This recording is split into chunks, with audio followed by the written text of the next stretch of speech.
Welcome to Kenton's videos. Enjoy the video. In this video, I will explain how to remove an E46 M3 steering wheel. First, ensure your safety by disconnecting the car's battery. This crucial step prevents any accidental airbag deployment during the process. Next, straighten your front wheels and engage the steering column lock. This keeps the wheel centered for reinstallation.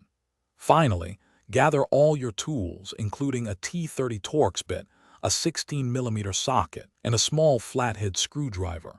Having everything ready saves time and effort. Now let's tackle the airbag module. On the back of your steering wheel, you'll find two small access holes. Using a small flathead screwdriver, gently push into these holes to release the spring clips holding the airbag in place. Once released, carefully pull the airbag module forward. You'll see two electrical connectors. Disconnect these by pressing their tabs. Always handle the airbag with care and store it safely, face up, away from any heat sources.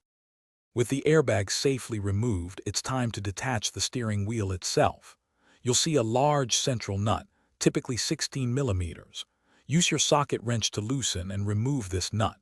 Before pulling the wheel off, it's a good idea to mark the steering wheel and the steering column with a pen or marker. This ensures perfect alignment when you reinstall it later. Now, with a firm but gentle pull, slide the steering wheel off the spline shaft.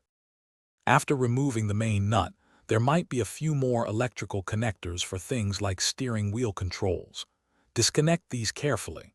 Now your E46 M3 steering wheel is fully removed.